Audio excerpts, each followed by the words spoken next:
And thanks to all the panelists and the audience for making time and being here.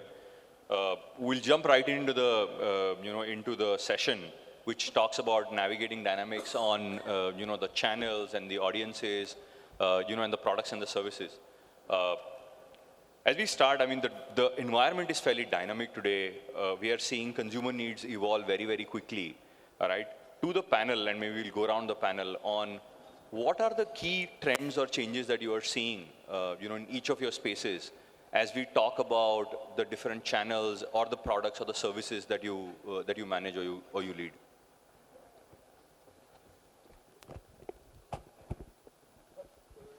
So I think from a FMCG standpoint, the channels, of course, earlier used to be a typical way of advertising, taking into consideration GT, MT. Now it is e-com, quick-com, and so many other channels that are suddenly coming. D2C is also growing in different kinds of segments. I think the channels have really got more and more versus what it used to be earlier, because the consumer has shifted the way it used to, I think, consume in general, right? And I think COVID did the kickoff for us as advertisers also, and then everybody is continuing with the trend. Sure. Do you want to go next, Apur?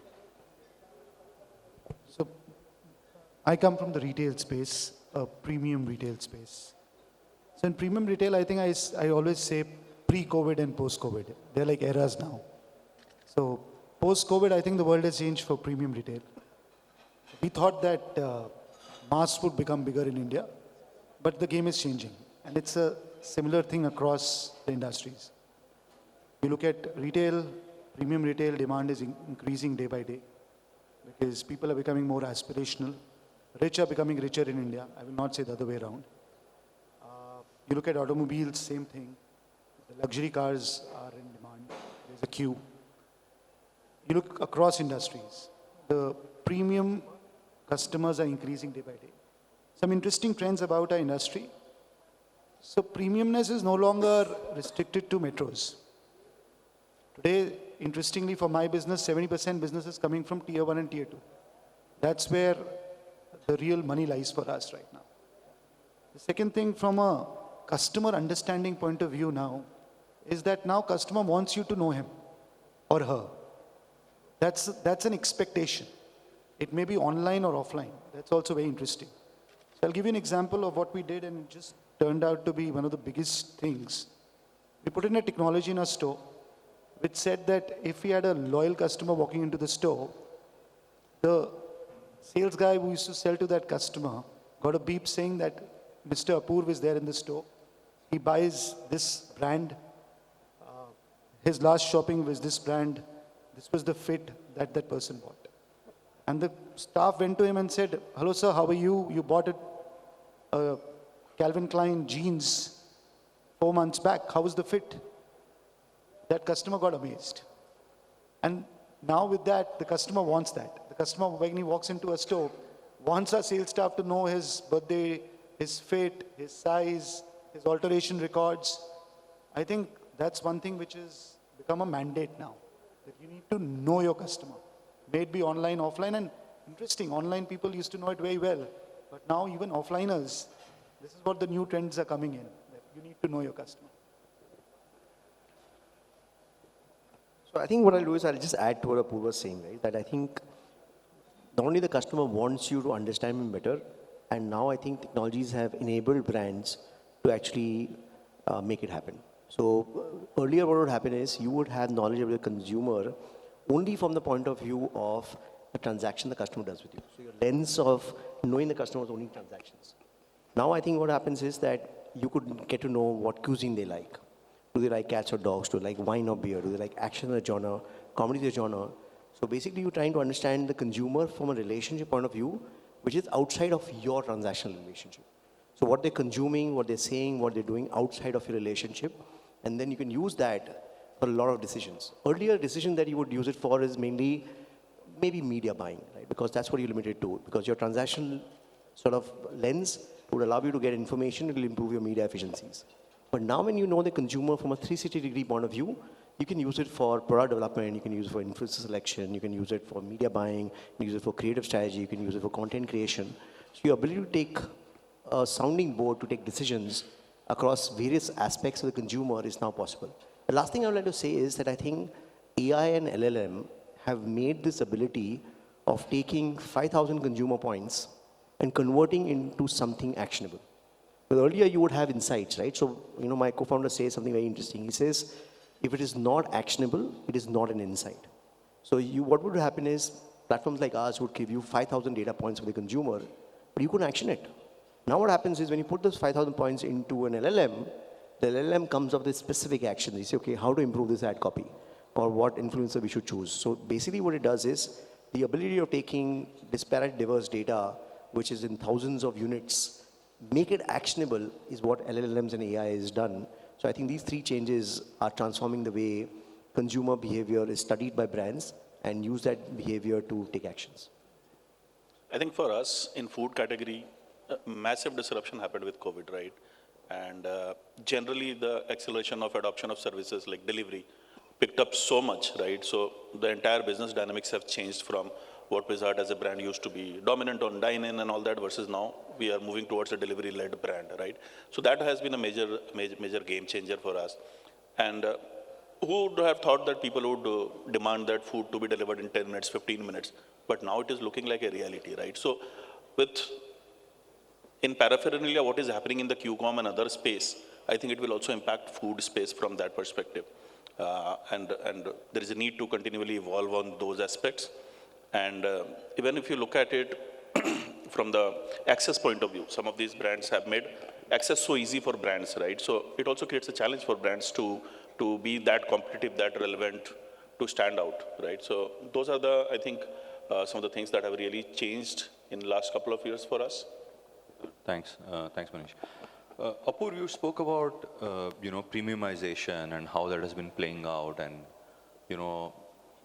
like online, offline also, you wanting to ensure that you understand the customers, right? From a premiumization perspective though, like how has that segment grown, right? And what are the kind of, I would say, audiences or personas that you look at, right, for especially the premium brands when you're selling? See, premiumization, so I'll divide this question into two parts. One is understanding the customer. So today, in retail world, let's take a category example, which is the easiest example, menswear denim. So 5 years back, the biggest aspirational brand in India was Levi's. Today that's changed. Everybody's growing up. So I think when we understand our customers in terms of their buying preferences and what they're buying actually, and it varies from online to offline, we see how they're moving up in their aspiration ladder and what needs to be offered to them. This also defines a strategy in terms of a multi-brand player, that what do we keep? So this data analytics and insight on customer, what they're buying, what they're looking for, how their life cycle has changed in the last 6-7 years when they've grown in their life, and understanding that need and giving them what they want is what actually has worked for us. So first part is how do you understand the customer? The second part is that we also work very closely with a lot of other like-minded companies who we think are where we can create a mirror in terms of customers. So when we go to a mall, we look at the saloons there, which offers services who are premium, and we create a cohort. We create a cohort of like-minded customers within that area. And when you actually approach that like-minded cohort, you get better results. Your marketing is much more focused. It's very focused in terms of which customers are you going for, what are their preferences, unlike just a shot in the dark, where you can just spend and get very low conversions and eventually get very low business and very high marketing spend. So we work in a very entrepreneurial way that spend less, but spend meaningful. Because we are not a funded startup. We have to create our own money. We have to create our own cash flows, sustain our growth, fund our growth. So summarizing by saying that we spend less, but we spend very effectively. In true Hindi terms, लाला की दुकान लाला ही चलाता है, right? बाहर का कोई आकर चलाएगा नहीं. So Sure. that's how we work. Thanks. Great. Then coming to you next, how have you seen this behavior translating into FMCG in the whole premiumization piece? And also, are there any specific strategies or tactics that you are deploying to sort of, build on these or scale on these more from a customer journey perspective for TCBL? So I think on the premiumization story, if you look at it, how the entire middle class suddenly has become rich, right? There used to be a time where very clearly we have the NCCS A and then the B and then C, but actually suddenly the B has become A and C has become B, and the shift is faster, right? And hence, because people have more money in their pocket, they are able to buy products which they were not able to buy earlier. And that's how the premiumization story is actually growing really fast, even in FMCG or maybe non-FMCG for that matter. And if you look at it, how from the consumer journey this is changing, I think the quick com or the e-com platforms are more a discovery platform. So it started with, oh, let me order because I need it in the next 10 minutes. But I think the way it will evolve finally is going to be like, oh, let me see what more this has, because the entire commerce platform works on how much of variety are you offering, right? And hence, discoverability will become even more bigger. And for a consumer journey, if you think of it, earlier you would see an ad and you will say, okay, the CTA is here, let me go to maybe a D2C because, the startup would be asking someone to buy, even if it's on an Insta or something. But now you may not see the ad, you have never known the brand, but because you're browsing so much now and the fingers are moving faster, the discoverability, people are jumping straight to discoverability in terms of, and I think more likely to try newer products which they've not even heard of, right? And that's why the consumer journey has become shorter than what it used to be earlier, where you would have an awareness phase and then consideration phase. A lot of times it is just straight away, I don't know the product, I just want to purchase it, maybe try it, and that's how the premiumization story actually gets stitched in, right? Because you have more money, you are more likely to try, and hence you want to get to see how is this new brand actually going to do. So I think the consumer journey has become shorter. From a TCPL standpoint, I think there is a synchronization which right now we are working on, which is on the commerce and the media part, how I think from the way campaigns are also getting stitched, it's a little more shorter in terms of, okay, let me do more test and learn with the newer aspects, whether it is AI, whether it is direct commerce. I think it is more shorter in the way every campaign is also getting approached. Okay, let me just go directly to a purchase thing, or let me go directly to discoverability and then see what happens, right? So I think that is what is changing from what it used to be earlier. Oh, that's great to hear. I mean, one trend that we've also seen that from an Amazon lens is that more than 60% customers now start their browsing journey or even discovery journey directly on Amazon, right? Versus some of the search platforms that used to be the case earlier, right? Vivek, we'll come to you next on, how are you seeing or how are you leveraging AI, to shape some of this behavior, right? The whole premiumization piece, as well as, solving for or tying the product offerings to marketing messages. So I think the way, first of all, brands have to look at premiumization is a premium customer for one brand is very different from a premium customer for another brand, right? So if you take today for FMCG category, somebody who buys 1,000 rupees a month could be a huge premium customer. The same thing for it could be like 1 lakh rupees a month as a bare minimum is a premium customer. So what we thought was that the best way to do this is, why don't we help brands unpack their first party data? So what happens is, we are not saying who's your premium customers. You take your premium customers, we'll unpack the demographic and psychographic of those customers. So then you know that this is the affinities they have. So we have a brand who's in real estate. We found that the premium customers are interested in finance as an affinity, while the non-premium customers are interested in entertainment. So if you take your high-value premium customers, with them is pristine customers whose delinquency rates are below a certain level, we can unpack them and we'll know what the psychographic is. So the advantage is that if the whole organization knows that this is the psychographic and demographic of a premium customer, then all the entire organization can row in the same direction, because now you know that this is the user you're going after. And even in your premiumization, you can have 100 different customer segments, right? You can have city-wise, people who buy 3 times a month, people who buy a certain value per month, people who buy certain brands. So a person who buys a Calvin Klein jeans, their psychographic could be very different from a person who buys a True Religion jeans, right? Because suddenly you're talking about $200 versus $600. So the key is that if you can use your own first-party data to understand who's a premium customer for you, then you can use that insight to take decisions which are across the entire organization, from product development to influencer selection to media buying to creative. And I think that ability to create 100 different segments of customers and then unpack them individually and basically use that data to take decisions, only AI can enable, because otherwise it was impossible to create these segments, understand them, and make it actionable. So I think what AI is doing is, as I said earlier, was that it's able to take insights that were impossible for a human to analyze and take action, because it takes 5,000 data points and converts it into one action. And the action could be very simple. Is this ad copy better or that ad copy better? But you have to put a 500 word prompt for that one ad copy to be selected out of 2, and that AI is enabling it. All right. But hold on to that, because we'll come back to you on the whole, how do we leverage it better. Manish, coming to you, from a retail media strategy perspective, what are the key inputs or levers that you're looking at to, one, bridge probably the online-offline gap that you touched upon initially, right?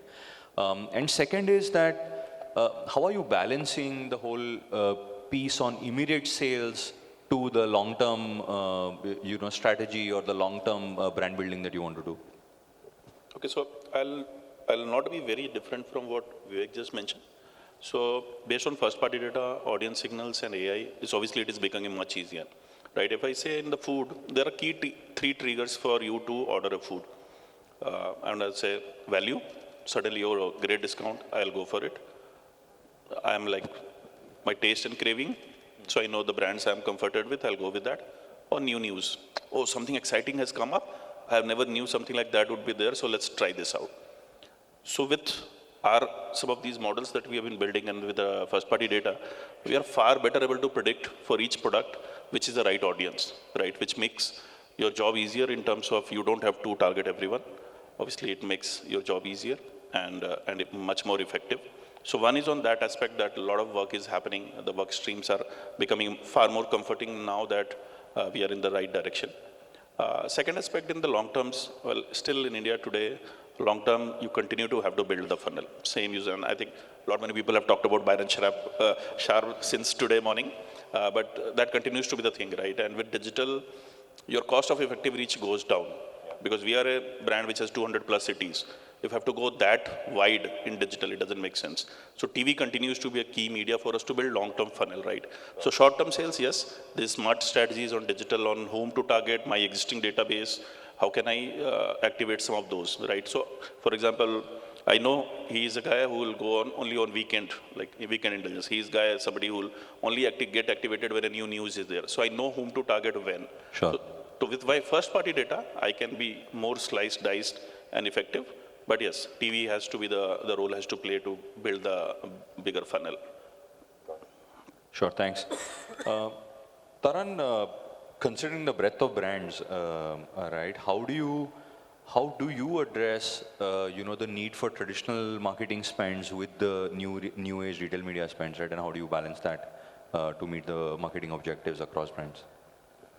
It's a lot to do with where the consumer is, right? So I think when the world was shifting from traditional to digital, there was a time when the digital database was so small, and now obviously we've all witnessed the boom of digital in the manner it is. I think it's a lot to do with where the consumer is, right? So if you look at it, how it is balanced, of course, digital spends would have taken much more higher share than what it used to be earlier. Maybe when I say earlier, it is actually as good as 2 years back. But the spends, when we are deciding also, I think it is a lot to do with, what they're doing on digital, right? So even if it is traditional plus digital, but I think digital still has a subset, right? That subset can be a content, that subset can be commerce, and that subset can be just an influencer piece. right? And hence, I think it is a lot on which brand actually matches with what kind of a mix. For a brand which is like a Tata Salt, right? I may be very heavy on maybe a TV kind of a medium because it's more like a very massy day-to-day product. But if I'm going for a Sampann kind of a portfolio, right? Or for Tata Tea Gold or Tata Tea, Tata Coffee also, it is a lot on what you're doing on digital, and within digital there'll be so many other mixes that will play around, right? Depending on where you're operating. But I think the important thing is there was a time when everybody used to say that, oh, if you have to use digital, then it is for the urban India. Now I think the story has changed because it is also going a lot more penetrated in rural, and the growth we all know, right? It's growing in leaps and bounds on how it has got penetrated. So I think the area of what it used to be like, oh, this is a dark market, the dark market has become, I would say that segment is becoming smaller day by day, right? I think thanks to Jio and thanks to the penetration of mobile and internet and everything, going really up. I think that addressable audience is becoming bigger, I would say. And that's how the mix actually changes, because you actually want to just go where the consumer is, and it is so much easier. Like if you look at it how, the OTT on government has also got launched, right? Why has it got launched? Because somebody is actually wanting to use it, right? And that's why I think it's a big thing on how the shape of the entire media mix will change for each market, each brand, I think. But the net story is the dark market, I would say, has really gone down in the way it is, right? It used to be earlier. So mix is obviously, I would say, easier done than what it used to be earlier. Got it. Apurv, for Iconic, right, you have the audience that you have. Assuming that you use some of the levers that, the panel spoke about, from a measurement perspective, are there any specific things that you look at which helps you define or get the right balance between retail media versus, say, offline spends that you may do? So one thing which I look at very, very carefully is overlap of customers. Today, I look at a customer as one customer. He may be, his first purchase can be online. But then what I've seen is that 40% of people who make their first purchase online make their third purchase offline, especially in the premium space. And that's very interesting because I think what it shows us is that in this space, experience matters a lot. You may acquire a customer online or in the digital space through your spend, but then you should measure their lifetime purchase with you. And then if you actually calculate the cost of acquisition, it really comes down. But if you're not able to actually look at a customer from a lifetime purchase that they make with you, it's a very short-term side, and you'll always get a short-term result.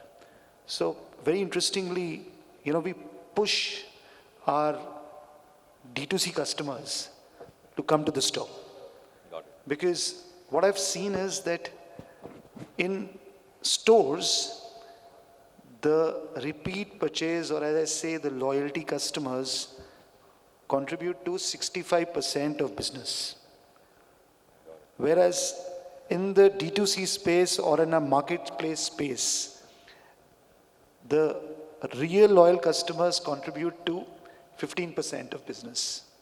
So if you're able to actually convert a customer that you have incurred cost for in a marketplace or your D2C into a real offline customer, you will see amazing benefits over long term, and cost of acquisition will become nil, which companies sometimes tell me is 800 rupees per customer, 1,000 rupees per customer, goes sometimes to crazy values.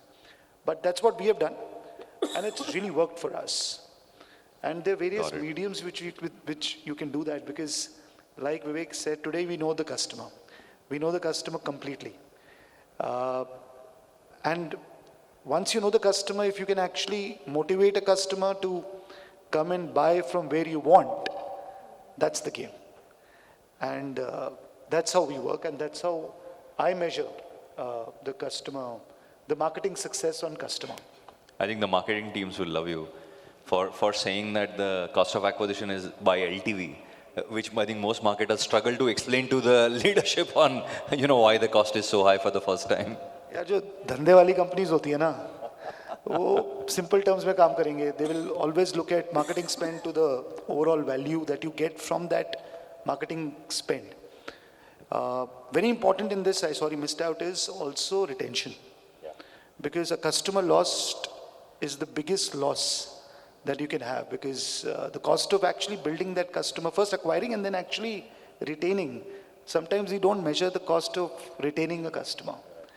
All this gyan on, sorry, not gyan, all these things on 3 C's, which I've given before, content, community, leading to commerce, all of them become false if the customer goes away from you. So then it's only cost. So that's what I've learned in very simple terms, Good to hear. and that's what we work at. Sure. Vivek, this provides a perfect dovetail for you to come in and probably carry on where you were on the AI piece, right? I mean, like we were talking outside, AI has also become like a big buzzword, right? And for marketers or for folks in the room, where should they leverage AI to drive the maximum impact at an overall level, and how would you think about it?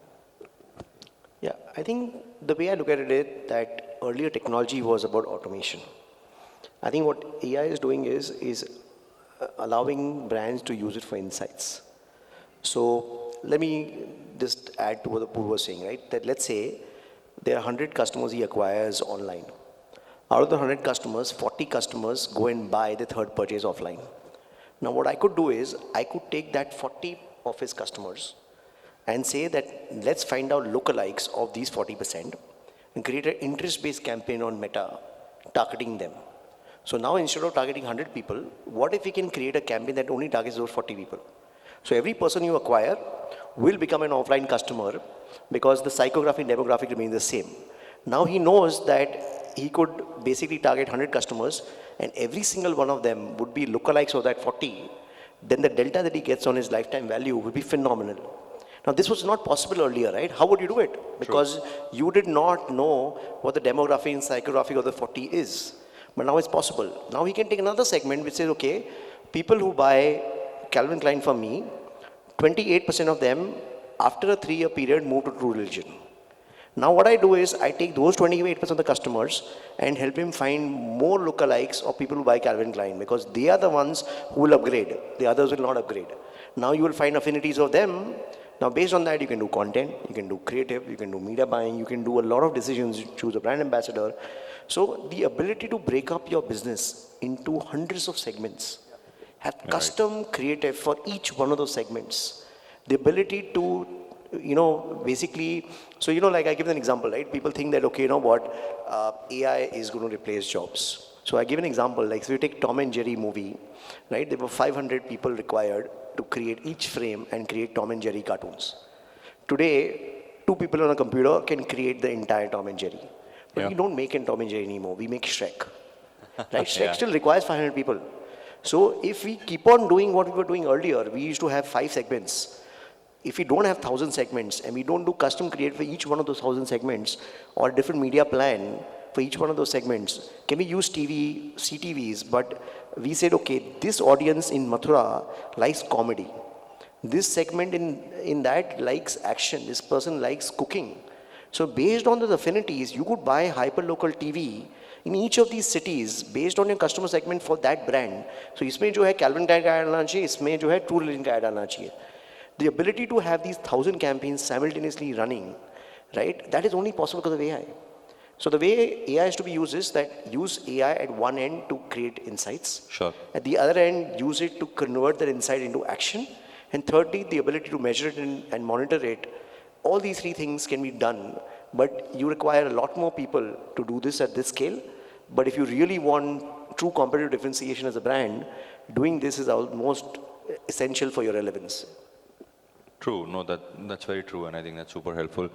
Manish, have you leveraged AI either on the customer communication side or the marketing side or even like customer service for that matter, and from make, create, kind of measure, how has that played out? So on the communication side, we have started getting onto it. I'll not say we are very evolved on that journey, like image creation, like something like the Google session that happened today. Are we looking at possibilities like that? Because we have like 27 pizzas, 10 amount of sites and like 50, 60 products, then size variations, crust variations and all that. We can't really shoot for all of those. So we are exploring those dimensions, context setting. If I want to show the same pizza with a group of friends versus if I want to show a family, right? So those are the things that we are exploring, that for every time getting into elaborate shoot is then an opportunity we can leverage. So bit of work is happening on that front.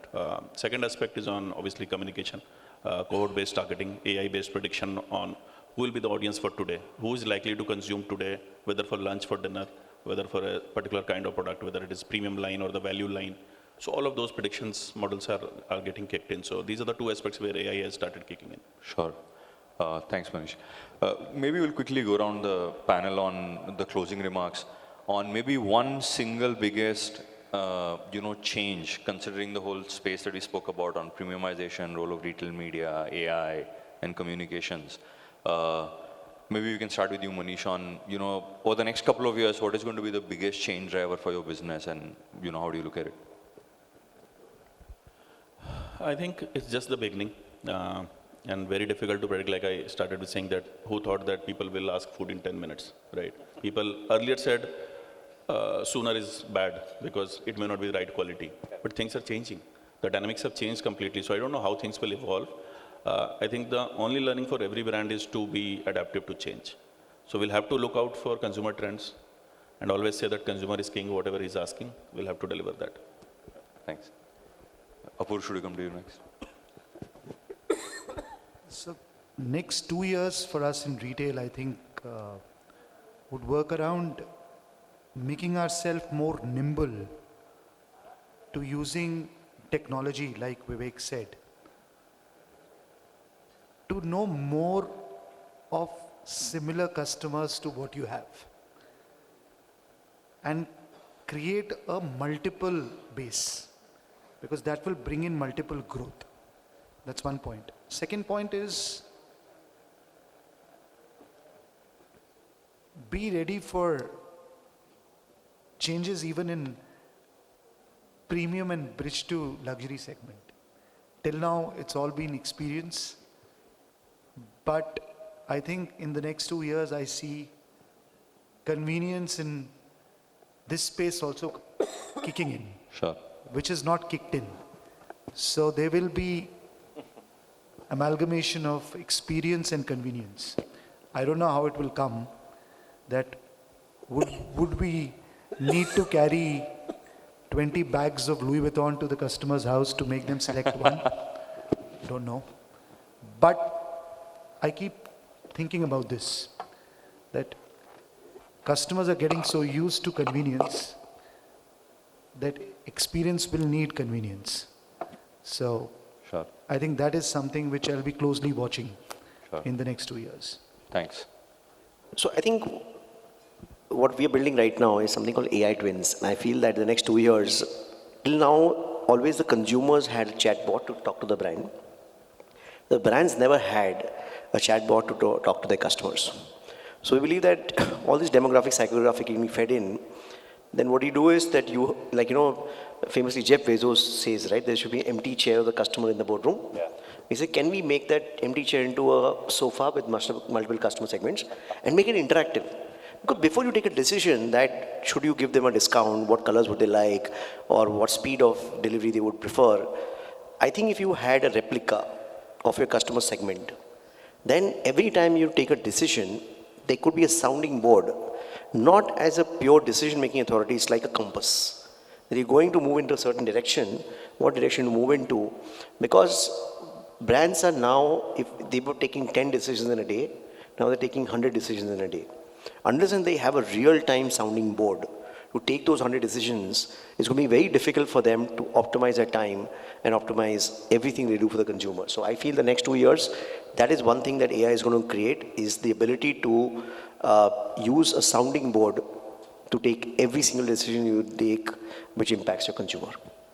Sure. Sorry, I'm interrupting. Yeah.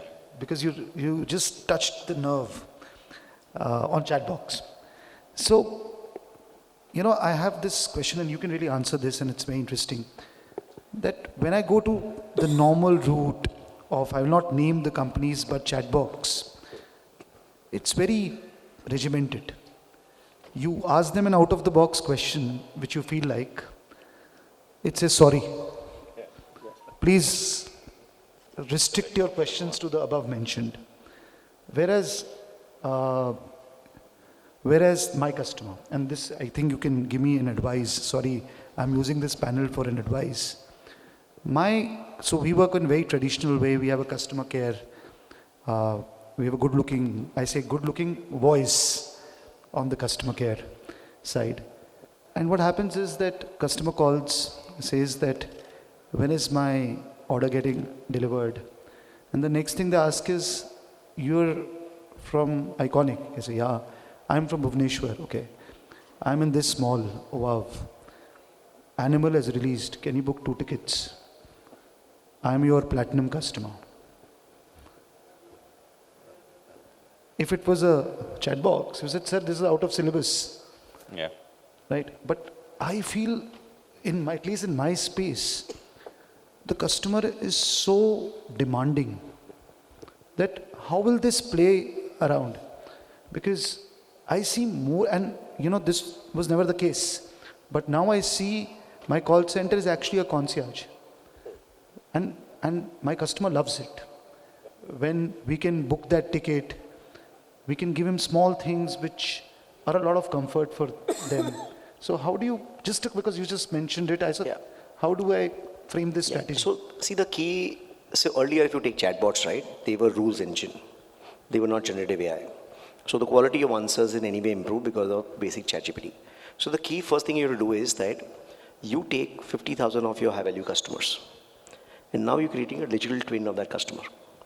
Okay, now every request that you've got from the high value customers, you actually sound it off with this user that suppose you were platinum customer, if we bought tickets for you from the mall that our stores are in, would it be something that will have value for you? And if the twin answers positively, then having a runner in your store becomes a great idea. And not only that, is able to procure other brands for you. So basically what you should do is, right, the problem right now is that you are taking luxury and you're asking the generative AI to talk about luxury from a third-party perspective. Here what I'm doing is I'm unpacking the psychographic demographics of your 50,000 customers. They are the ones who are asking for the ticket. And now you are, every idea that you have that you want to implement for your platinum customers, you ask that platinum customer segment. And the answers are fairly accurate because this is a replica of your customer. And then just imagine, right, you can say, okay, what are the 3 things I can do? So like, I was talking with a company called Capiva. We said, what are the 3 things you can do to increase the usage boost of Capiva diet-free? He says, please make it into gummies and sachets. Because when I'm traveling, it's a pain. So now what happens is that every time you ask your customer some question, which some other question has asked you, if consistently the chatbot gives you the answer, you can take action on it. The problem is that chatbots are created right now with no first-party data.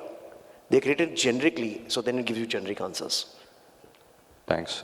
Taran will come to you quick. Yeah. I think for coming back to your question on, what is maybe the future going to be, I think what Vivek is also building, the consumer AI piece, I think brands are going to be more and more restless to know what is happening in the consumer space as of now than wait for some reports to happen at a later stage. So I think the AI piece on the consumer centricity in terms of knowing the answer as on now or as on today or for the next 1 hour is going to be the future. And I think also the content piece, which right now is very focused on let's bring in content for Instagram or Facebook or any other platform. I think the content is going to become bigger for a commerce platform because discoverability is becoming bigger, right? So, and hence I feel that is something which is yet to be exploded but it is growing very fast. If you look at how the ad revenue is also growing for all the commerce platforms, Yeah. it is also at the back of, it is going to fuel the engine of the next commerce, right? And next content engine which is going to come on that platform. I feel that is going to be a big one to come in years to come, along with what I would feel a very strong thing that on consumer AI which is getting built. So yeah. Great, thank you so much. And thank you panel for, for this wonderful engaging session. Thank you so much. In fact, a lot of insights have also turned out to be like a segue to our next session. So thank you so much indeed, Prateek, and thank you to all of our speakers. If I could request you to please step forward for a quick group photograph. Ladies and gentlemen, on that note, we'll also set the stage for our...